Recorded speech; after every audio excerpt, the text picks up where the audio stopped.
Welcome in on a Wednesday. I'm Juliette Goodrich. Ukrainian President Vladimir Zelenskyy speaks to the world more than 2 years since Russia invaded his country. Will he get more help for the front lines? And just days left to avoid a government shutdown is a vote today pushing the funding fight to another time. We're live with all the answers on Capitol Hill. This is CBS News 24/7. Let's go.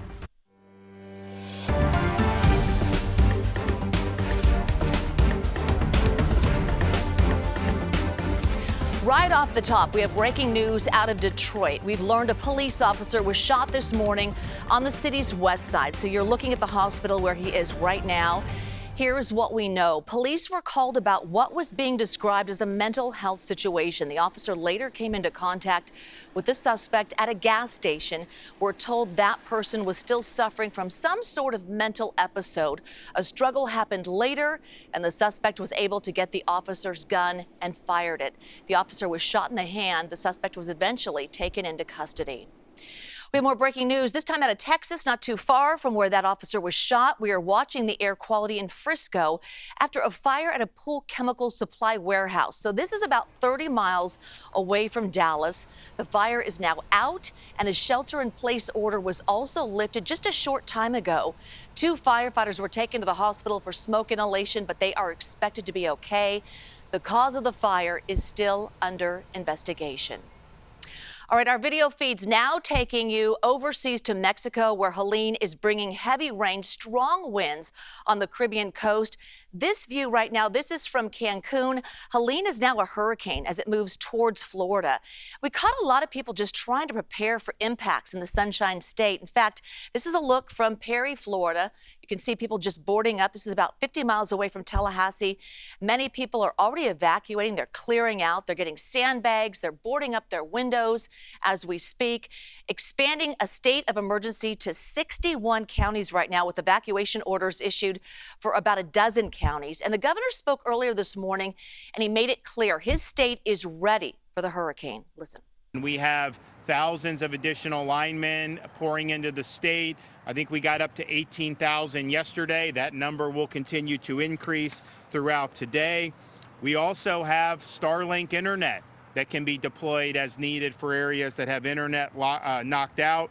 And we have, as I mentioned yesterday at the briefing, flood protection devices that can go and protect a number of things, but particularly a utility substation. We did do that during Debbie. It was effective. We have 150,000 linear feet of flood protection devices that are in the process of being deployed.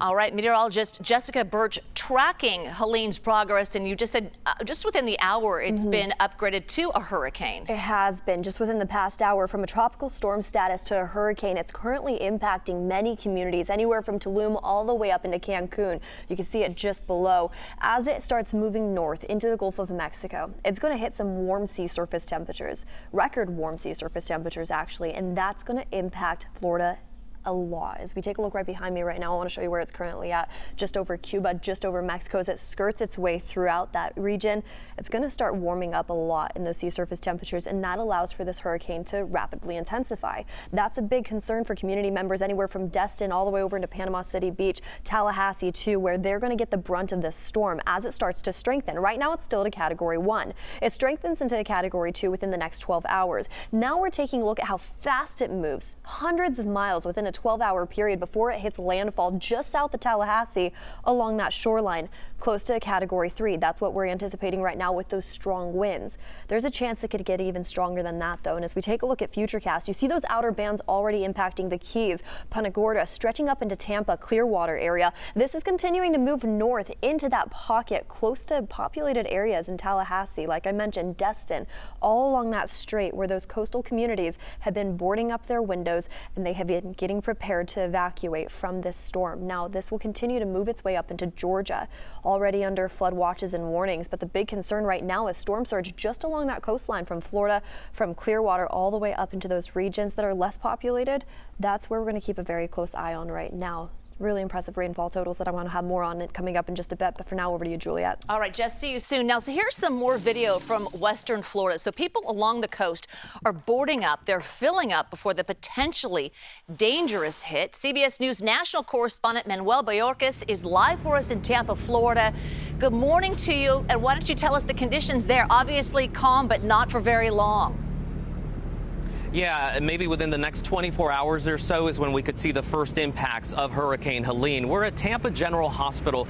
This is a level 1 trauma facility, the largest hospital in this area of Florida. So it is imperative that regardless of what Hurricane Helene brings to this area, it remains open and operational, which is why they have installed this makeshift wall around the ground level of the hospital. It's called Aquafence, and it's designed to keep storm surge out. We're expecting 5 to 8 feet of storm surge in the Tampa Bay area. Let me show you how close the water is to the hospital. This is the bay right here. So if we get the worst expectations becoming reality, where I'm walking likely will be covered with water. In the past, they say this is kept during Hurricane Idalia about 2.5 feet of water from entering the basement and first floor and disrupting operations. We spoke with the Vice President of Facilities and Construction about why this is so important.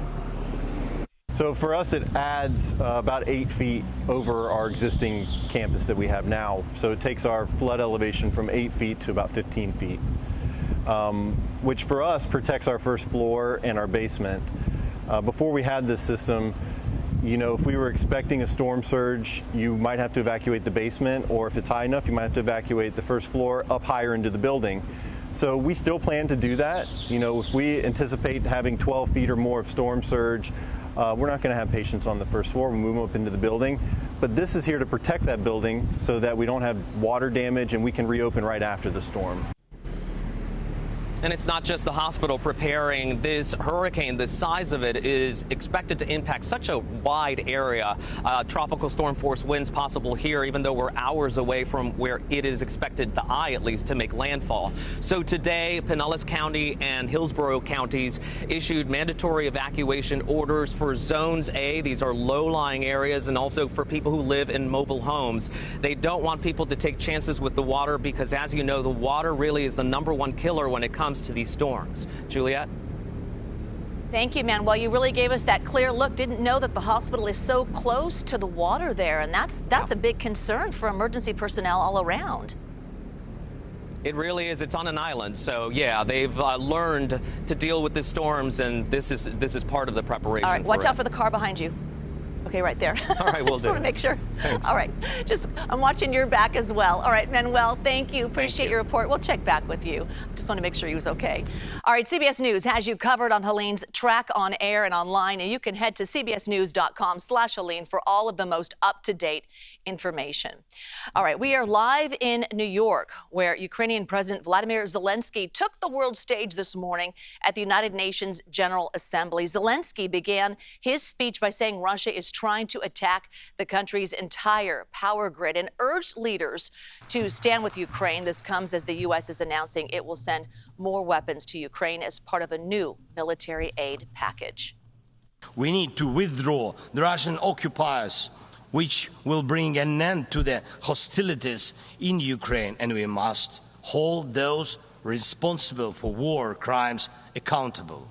We need to prevent ecocide and stop the destruction of nature caused by the war. And we must not allow a second or third phase of this Russian invasion. And we need to make it clear the war is over. I want peace for my people, real peace and just peace. And I'm asking for your support from all nations of the world. We do not divide the world. I ask the same of you, do not divide the world. Be united nations. And that will bring us peace.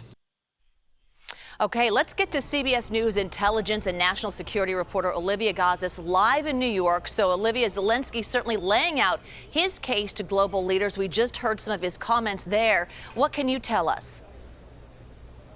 Absolutely, trying to urgently keep the focus on Ukraine, even amid multiple competing global crises. We heard President Zelenskyy stress in particular the risk to Ukraine's nuclear power plants, which he said Russia was beginning to target using satellite imagery provided by some other countries in order to help it map and target nuclear power plants connected to Ukraine's energy grid. He said this was a cruel tactic intended to leave Ukrainian citizens in the cold and darkness as winter approaches, and also risked a wider spread nuclear disaster. You heard him argue for a just peace, an end to the war that is not just a frozen conflict that forces Ukraine to give up territory, but a permanent end to the war that forestalls the possibility that Russia regroups and invades again after some time passes. As you know, we expect President Zelenskyy to bring his case in person to President Biden and Vice President Harris in Washington tomorrow. Olivia, let's talk about the war in the Middle East now. So Secretary of State Antony Blinken, he is also in town for the UN General Assembly. He spoke about the conflict on CBS this morning. So we want to play some sound of that, and then we'll check back with you. Let's listen in. Israel's got a legitimate problem here. Starting on October 8th, Hezbollah in the north from southern Lebanon started lobbing rockets and missiles into Israel. People living in northern Israel had to flee their homes, about 70,000. And Israel, understandably, legitimately, wants a secure environment so people can return home. The best way to get that is through diplomacy, an agreement to pull back forces, allow people to return home in northern Israel. Also, many Lebanese in southern Lebanon forced from their homes. We want to get people back home. The best way to do that is not war, it's diplomacy. All right, Secretary of State Antony Blinken talking there. So, Olivia, how have world leaders addressed the situation that is happening in the Middle East? Sure. Well, what senior State Department officials have told us here is that they are hard at work in the halls of the UN here, working with Western partners and regional partners to try to broker a diplomatic deal that will end this series of strikes and counterstrikes being exchanged now between Israel and Lebanese Hezbollah. American officials have argued for weeks that the best way to do that is to first achieve a ceasefire in Gaza. The main obstacle there, as Secretary Blinken also told CBS this morning, is that Hamas leader Yahya Sinwar has given no indication that he's actually considering the deal being worked on by negotiators overseas. And so it's unclear how a deal structured that way, with a ceasefire put in place first, paving the way for a diplomatic settlement between Israel and Hezbollah, actually comes into fruition in the near term. All right, Olivia Gazez, thank you for that report there. Appreciate it. All right, coming up, we're going to take you live to Israel, Tel Aviv, where Chris Livesay is for us. You're watching CBS News 24/7.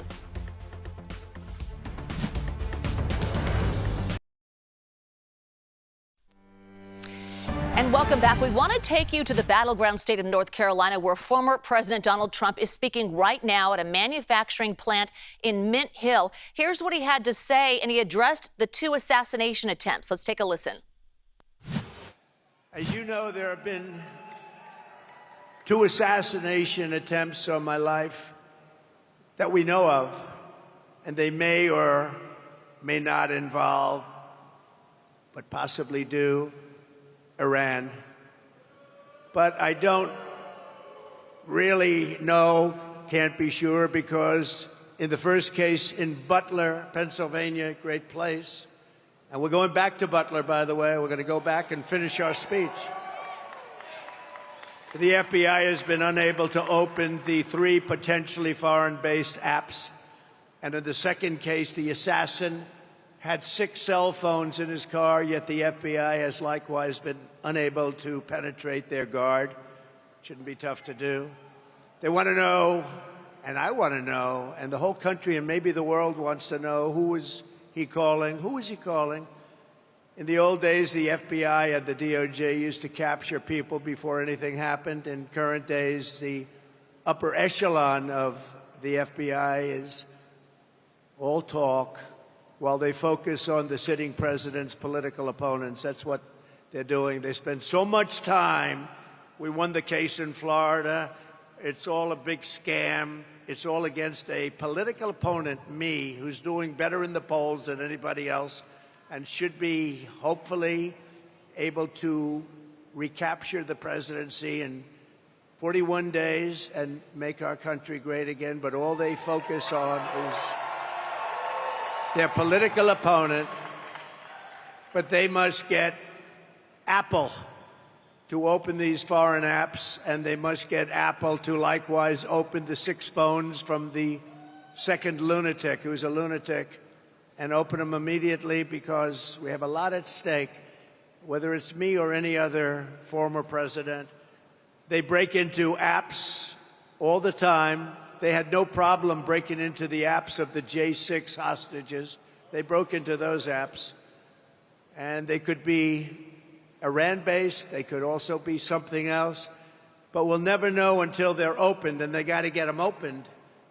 And really, why is it that the father of the shooter in the Butler instance has one of the best and most expensive lawyers in the entire state of Pennsylvania? How did he get to this expensive lawyer, big law firm, the biggest in Pittsburgh? Where did he get this big law firm from? It's sort of strange. If I were president and a former president and a leading candidate, I'm the leading candidate by far to be the next president. And that leading candidate was under threat. If I was president and the candidate was under threat, any candidate, Republican or Democrat, and by the way, I want to thank the Democrats because they just increased funding for the Secret Service, who worked very hard.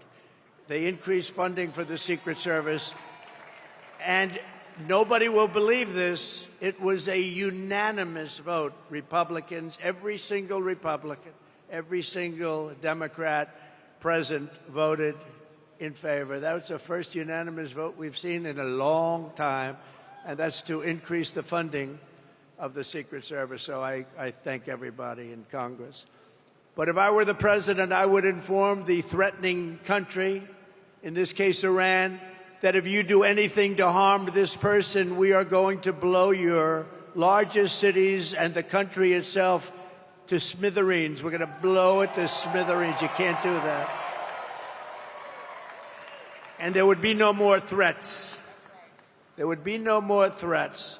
But right now, we don't have that leadership or the necessary people, the necessary leaders. We have 2 people, not one. We don't even know who our president is right now. Who is our president right now?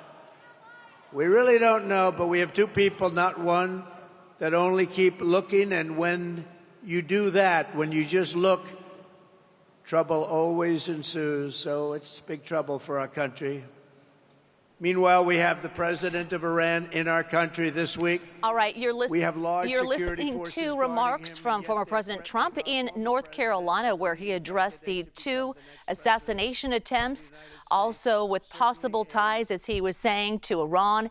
And he also mentioned that he will go back to Butler, Pennsylvania, the spot of the first assassination attempt, where he will deliver that speech in its entirety, as he had promised a few months ago. But now he says he will go back. All right, so that was former President Trump speaking. And then moments ago, President Biden was set to meet with the president of Vietnam to discuss investments in tech. But before he welcomes the Vietnamese leader to Washington, he sat down with the ladies of The View. He's the first sitting president to visit the show in studio, so he had this to say about a potential ceasefire deal in the Middle East. I don't agree with his position. There needs to be a 2-state solution. Ultimately, it needs to happen. There's a way to do it, and they have a possibility. I don't want to exaggerate it, but a possibility, if we can deal with a ceasefire in Lebanon, that it can move into dealing with the West Bank. But we also have Gaza to deal with. And so, but it's possible, and I'm using every bit of energy I have with my team, and you know from the Defense Department, you know it well, to get this done. There's a desire to see change, in the region. So the president went on to voice his support for Vice President Kamala Harris, saying the 2 have many ideas in common. All right, violence in the Middle East, it continues to threaten into an all-out war. In fact, this morning, the UN says more than 90,000 people in Lebanon have been displaced over the last 5 days of Israeli airstrikes, more than 600 people dead. CBS News foreign correspondent Chris Livesay is live in Tel Aviv with the very latest. I'm certain it's been very much of a back and forth between Israel and Hezbollah. So what can you tell us right now? Hey, Juliet. Well, there's been a major escalation. Hezbollah fired a surface-to-surface missile right here at Tel Aviv in this area, something that they've never done before. Hezbollah said it was in retaliation against Israel for just a series of calamitous attacks over the past week. You know, it started with those exploding beepers, and then there were those targeted attacks that took out the head of their military operation, and now we have these just devastating airstrikes that have been targeting those missile locations, but of course not without the loss of civilian life. Now, that's the big concern here right now is that Israel and Hezbollah might draw in their friends. So in the case of Hezbollah, that would be their biggest backer, which is Iran, and then that might compel the United States to get involved to back up its ally in the form of Israel. So that's why the Biden administration, according to reports in Reuters and Axios, is trying to calm things down. It's trying to bring back to life those ceasefire negotiations in exchange for hostages in Gaza. And it's also trying to calm the situation between Israel and Hezbollah in the north. But at the same time, you have the Israeli military that doesn't want to lose its momentum. You have the head of the Northern Command who's talking about a ground invasion now, or at least a possible ground maneuver in Lebanon that would certainly escalate the situation even more. All right, CBS News foreign correspondent Chris Livesay, thank you. We appreciate it. All right, up next, our video feeds take us to the swing state of Pennsylvania, where Vice President Kamala Harris, is on her way to outline her economic policy later today. You're watching CBS News 24/7. We'll be right back. CBS News 24/7. Vice President Kamala Harris is on her way to the critical swing state of Pennsylvania. So we caught Harris leaving Joint Base Andrews just about a half an hour ago. She'll be in Pennsylvania to outline her economic policy later today. CBS News campaign reporter Aaron Navarro joining us now from Pittsburgh. Thanks so much for being here. So they're billing this as a major speech, clearly. So what can we expect? So on details, we're expected to hear her talk about the importance of growing American manufacturing, innovative technologies, they said, potentially alluding to more developments when it comes to making electric cars here in the U.S. But overall, it's more so look into how Harris will govern when it comes to the economy in the White House. And some of the background sent by a campaign official, they mentioned how Harris will mention that she is a capitalist, how she will take a pragmatic approach to the economy if elected. So we're not expected to get that much specific nitty-gritty details on her economic plan, which the campaign argues is what undecided voters want to hear. They want to hear more so what she values and how she will govern, and not necessarily the specific details quite yet. We will obviously see how voters react to this speech and her economic plans in the next couple of weeks. Aaron, let's talk about a new CBS News poll. It shows that Harris is gaining steam among voters in the economy, although she's still trailing former President Trump. So what do you believe her campaign is doing to make that contrast from Trump and win over voters? Yeah, that kind of gap shortening in the polls is part of the reason why this speech was timed at this moment. Of course, voters have been asking what Harris wants to do with the economy, and she has put out some plans, of course, leading up to this. But in terms of the contrast, she's going to really focus on the upbringing of the two candidates. She will mention how her mother had to struggle with bills growing up in a middle-class home while Trump was in a skyscraper. She will argue that Trump only cares about the billionaires that own and live on the penthouse of that skyscraper and not necessarily the janitors and working-class people within. So we will expect her to really focus on that contrast in this speech and generally in the next couple of weeks as she looks to make sure and maybe neutralize that issue of the economy compared to Trump. All right, Aaron Navarro will keep watch on that speech, and we'll come back to you and hear more from her as well. Thank you so much for joining us. All right, we're going to take you back down to Florida, where the state is bracing for impacts from Hurricane Helene. This is from Panama City. It is about 100 miles away from Tallahassee. Meteorologist Jessica Birch been keeping a close eye on Helene all morning long. So what is the latest for us, Jess? You know, anywhere from Panama City Beach over into Destin and, you know, it's stretching all the way up into Georgia, too. We're now keeping a close eye on all the advisories issued by the National Weather Service. Storm surge is going to be a concern for us within the coming days all along that shoreline. And to add to that, flood watches are already in effect in communities anywhere up into North Carolina, Tennessee, and stretching right back down into the heart of Atlanta, Georgia. Now, as we take a look at where that storm's at, it's still well offshore, but we're starting to see some of those outer bands impact the Keys, impact southern Florida, areas like Punta Gorda, stretching all the way over into Tampa. Within the next couple hours, we're going to start seeing a lot of a quicker shift in the forecast. So let's take a look behind me real fast. I want to show you where this hurricane is currently at. It was just a tropical storm only a few hours ago, and it's starting to strengthen quick. This is called rapid intensification, especially when it hits those warm sea surface temperatures that are sitting out in the Gulf of Mexico right now. These are record-breaking sea surface temperatures as this storm starts to strengthen, moving its way to the north just around 10 miles per hour. Now, we watch this track really happen quick as it moves its way up into the peninsula and past that all the way into the panhandle of Florida, potentially hitting at a Category 3. It could still strengthen as it hits those warmer sea surface temperatures. We're continuing to watch heavy impacts anywhere from the Keys all the way up into Tampa, Clearwater area, all the way into Destin and Panama City Beach as we head into our Thursday morning, Thursday afternoon forecast. The eye is expected to hit in the overnight hours on Thursday, and at that point it continues to move north into Georgia. I'll have more on that coming up in a bit. Here's our total rainfall as of now that's forecasted, stretching up into Georgia. It's going to dump heavy rain into those communities as well. Juliet? All right, Jess, thank you. And those intense storms slamming the East Coast are having major consequences in North Carolina. Watch this. A beach house right on the shore collapsed into the ocean of the Outer Banks. This happening yesterday, actually. It's the third home since Friday to topple into the water. Oh, heartbreaking. Officials say rapid shore erosion also playing a factor. Luckily, no one was inside any of those homes when they were destroyed. All right, on to intense floods also causing major problems in Italy. Search teams in Tuscany racing to find a missing grandmother and baby after water from a local river took over their house. Officials say the two were swept away after the baby fell into the flash floods. Rescue teams there, they are battling the aftermath of those floods during the search, including damaged roads and also thick mud. All right, up next, our video feeds head to Capitol Hill, where Congress is preparing to vote on the highly anticipated spending bill that would avert a government shutdown. You are watching CBS News 24/7. We'll be right back.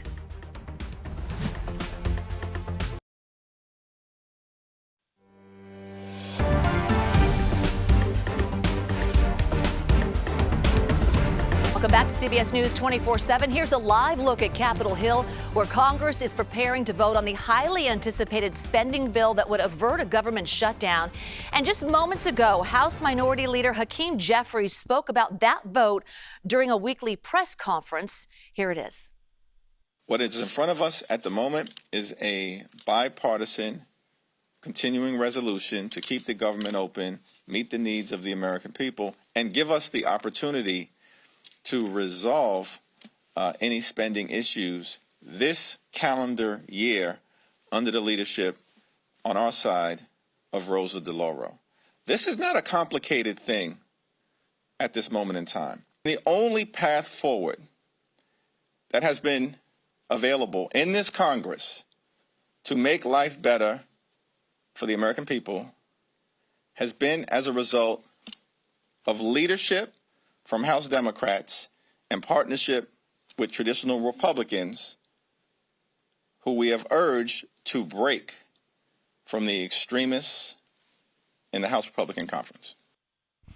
CBS News congressional correspondent Nicole Killian has more on that vote. Thanks for joining us, Nicole. What does this mean, and where is the likelihood of that vote passing without full Republican support? Well, I think we've known for some time now that it's not going to get full Republican support. We saw last week when the Speaker tried to bring up this measure to cover the government for a longer period of time and included this election measure along with it. Even some Republicans didn't support that. So even more likely not to support this package, which is why it's going to require a number of Democrats to get it over the finish line. And the minority leader was making the point that, look, we've stepped in time and again to try to bail out Republicans because they can't get enough votes on their side to pass these basic government spending packages. And so here we are stepping in again to try to do that. Nicole, let's talk about the former president's assassination attempt. And we do know that the Senate released its report on the Secret Service's response to that assassination attempt against Donald Trump in Butler, Pennsylvania, where he just said moments ago he will return to do another speech and be in front of his supporters there. But you also spoke to Senator Gary Peters about that attempt. So what did you learn from that conversation? Well, that's right. Well, Gary Peters is the chair of the committee that produced the report. It's the Homeland Security and Governmental Affairs Committee here in the Senate, which also partnered with the permanent subcommittee on investigations to produce an interim report on its findings in Butler, Pennsylvania. Keep in mind, this investigation was launched right after the former president was shot. And so through these findings, what we have learned is that there were a series of failures that the committee believes led and contributed to a certain extent that assassination attempt against the former president, including, breakdowns in communication, breakdowns in planning, intelligence sharing, and some equipment failures, including the use of a drone system by the Secret Service. Take a listen to what he told me about that more specifically. The equipment malfunctions, like the drones, was particularly significant. So we know drones are a significant threat that we have to be concerned about in all sorts of events. There is counter-drone capabilities that the Secret Service has, but on that day, it wasn't operating properly. In fact, the witness talked about being on a tech line trying to solve the problem for several hours. And during that time, the shooter actually had a drone up in the air, was surveilling the area. And had the counter drone been operating, they would have been able to detect that, likely would have found the shooter, and this incident would likely have never happened. So Senator Peters and many of the other lawmakers who conducted this investigation and report really feel that a lot of this was preventable. And so that is why they are continuing this investigation to hopefully prevent what happened in Butler from not happening again. Yeah, absolutely, especially if he does return back there. Okay, also happening today, more testimony from the FAA Administrator Mike Whitaker on the oversight program for Boeing. And I also know the Senate subcommittee released new details of Boeing safety. So what can we learn from that? Any changes at the hearing today that we'll learn about? Well, that remains to be seen, but we do know that the FAA administrator was here on the Hill yesterday, kind of addressing some of the same issues and concerns about Boeing's overall safety culture.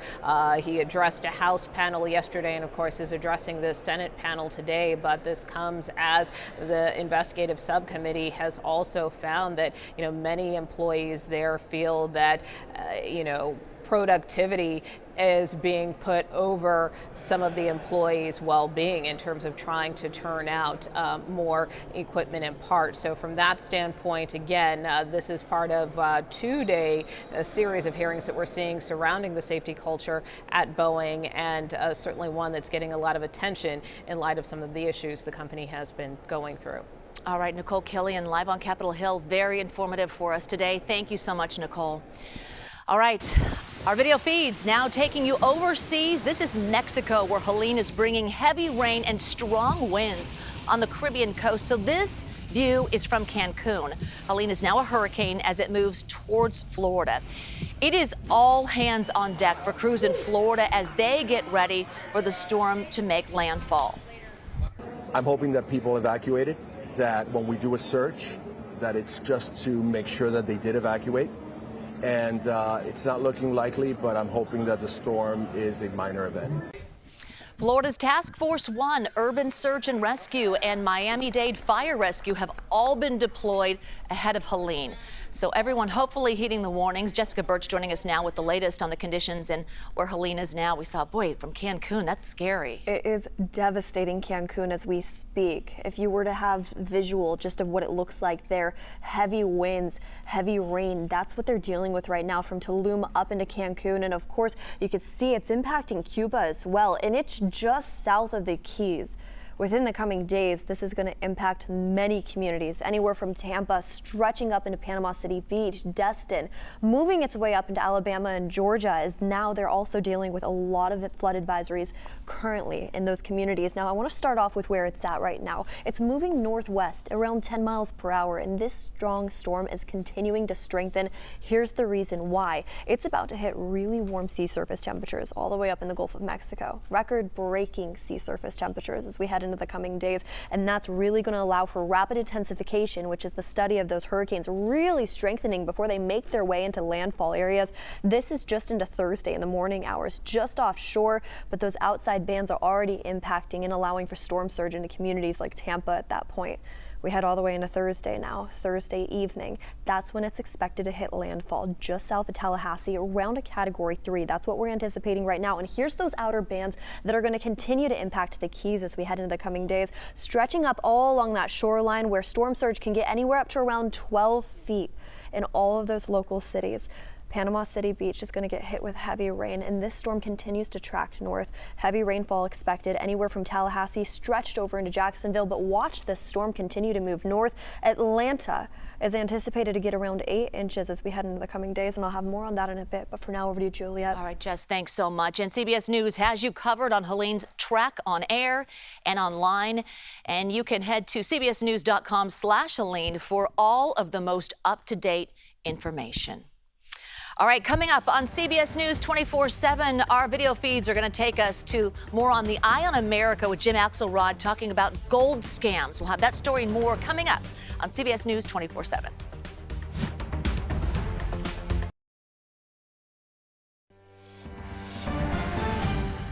The latest now on the growing tensions in the Middle East. The headline today, the U.S. is floating a proposal for a temporary ceasefire between Israel and Hezbollah. It comes as the United Nations says 90,000 people have been displaced in Lebanon by 5 days of Israeli airstrikes. The death toll now over 600. Meanwhile, a Hezbollah missile intercepted near Israel's economic center in Tel Aviv is the first fired by the militant group to reach close to the city. So the missile set off air raid sirens in Tel Aviv and across central Israel. No reports of any damage or injuries. All right, and coming back here to the U.S., where Missouri man on death row was executed even though there were questions about the evidence in his murder conviction. A jury convicted Marcellus Williams of killing a former newspaper reporter in 1998, but a top prosecutor recently joined Williams' attorneys in asking for the conviction to be overturned. It comes after new testimony from the 2001 trial prosecutor, and recent DNA testing showed evidence contamination. All right, let's jump the map now to Tennessee. Testimony continues today in the federal trial against the Memphis police officers accused in the deadly beating of Tyree Nichols. Nichols' family and supporters held a prayer vigil outside the courthouse as former officer Desmond Mills takes the stand for the second day. Mills got emotional during his testimony yesterday after watching body cam video in court of Nichols being hit. In my career, which is now over 40 years, I have never seen such testimony as I did yesterday. A police officer who had such contrition. I'm sorry. I left this child fatherless. I hope he gets whatever he needs in his life. And you know, Officer Mills, without knowing it, just talked about why we're here. And that's for accountability. Nichols died last year after he was repeatedly kicked and punched by Mills and 4 other Memphis police officers. Mills has pleaded guilty to 2 felony charges of excessive force and obstruction of justice.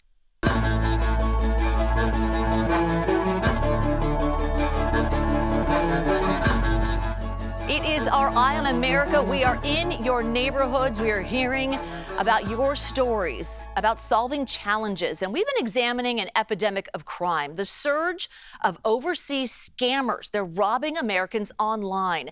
We kick off a week of new reporting with a focus on the money, the billions being lost, and this new challenge confronting American banks.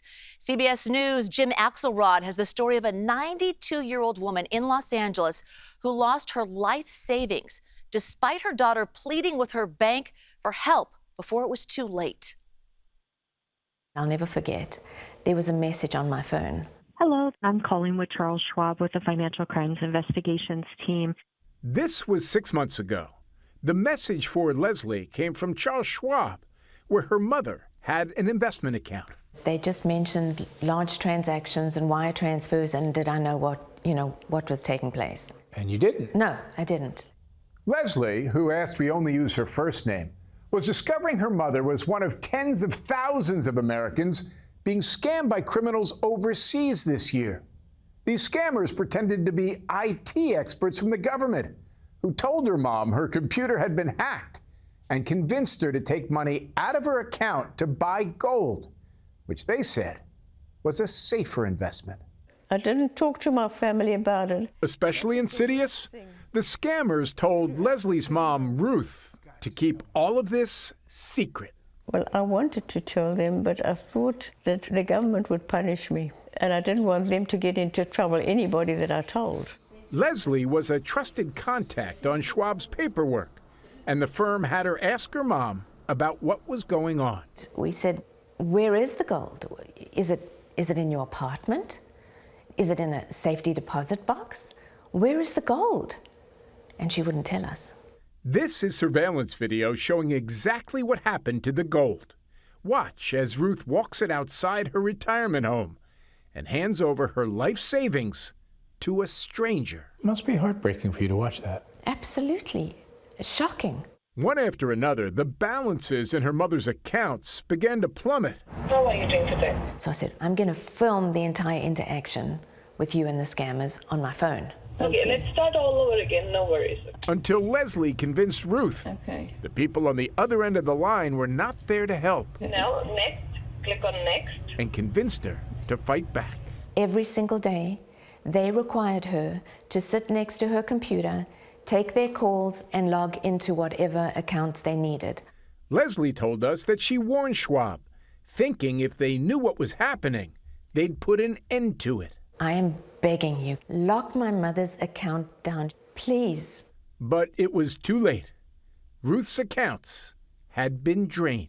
Schwab declined an interview, but disputed Leslie's account, saying the company repeatedly communicated with Leslie, and she did not express concerns after speaking with her mother. There were so many red flags. Attorney Anne Marie Murphy filed the lawsuit on behalf of Ruth, alleging that Schwab's inaction amounted to aid and material contribution to the scammers, which Schwab says is untrue and unfair. Everybody that has a credit card in this country is familiar with having transactions declined.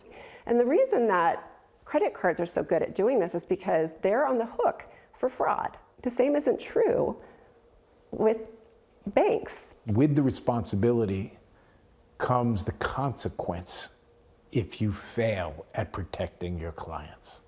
Correct. Banks invest billions of dollars in trying to catch these guys, but we can't do it alone. Paul Benda from the American Bankers Association says it's the government's job to help target the scammers, not just the financial industries. Government has to play a key role in here. So when a bank calls up with a potential scam, we need them to engage quickly and help us make the right decision. At 92, Ruth, who spent her professional life taking care of others as a nurse, has now lost her life savings. This should not happen to any decent, law-abiding citizen who spent their whole life working so that they can save a bit of money for their retirement. And something needs to be done about it. Jim Axelrod, CBS News. And that's it for us at CBS News 24/7. Have a great day. We'll see you tomorrow.